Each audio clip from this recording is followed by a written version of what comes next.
വളരെ പ്രധാനപ്പെട്ട ഒരു വാർത്ത വയനാട്ടിൽ നിന്ന് വരികയാണ്. വയനാട്ടിൽ വാഹന പരിശോധനയ്ക്കിടെ എക്സൈസ് ഓഫീസറെ ഇടിച്ചു വീഴ്ത്തി സിവിൽ എക്സൈസ് ഓഫീസർ ES ജയമോനെയാണ് ബൈക്ക് ഇടിച്ച് തെറിപ്പിച്ചത്. പ്രതി ഏതായാലും പോലീസിന്റെ പിടിയിലായിരിക്കുന്നു. ഹൈദർ എന്നയാളാണ് ഇപ്പോൾ പോലീസിന്റെ പിടിയിലായിരിക്കുന്നതെന്നാണ് മനസ്സിലാക്കാൻ വേണ്ടി കഴിയുന്നത്. ജോഷില വയനാട്ടിൽ നിന്ന് വാർത്തയുടെ വിവരങ്ങളുമായി ചേരുകയാണ്. ജോഷില, എന്താണ് സംഭവിച്ചത്? വാഹന പരിശോധനയ്ക്കിടെ എക്സൈസ് ഓഫീസറെ ഇടിച്ചു വീഴ്ത്തിയിരിക്കുന്നു എന്നാണ് മനസ്സിലാക്കാൻ കഴിയുന്നത്.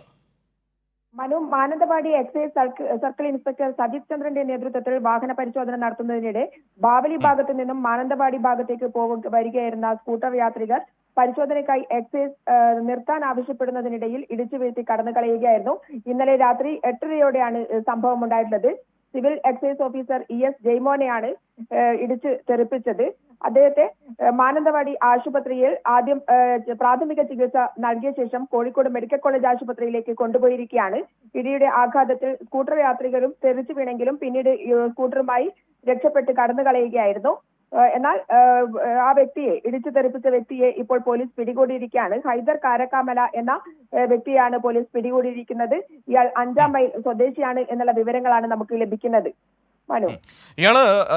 പോലീസ് ഇയാളെ ചോദ്യം ചെയ്തത് എന്തിനാണ് ഇയാൾ ഈ നിർത്താതെ പോവുകയും ഈ എക്സൈസ് ഓഫീസറെ ഇടിച്ചു വീഴ്ത്തുകയും ചെയ്തത്? ഇയാൾ ഏതെങ്കിലും തരത്തിൽ ഈ പറയുന്ന ഇയാളുടെ വാഹനത്തിൽ ലഹരിയോ മറ്റോ ഉണ്ടായിരുന്നോ?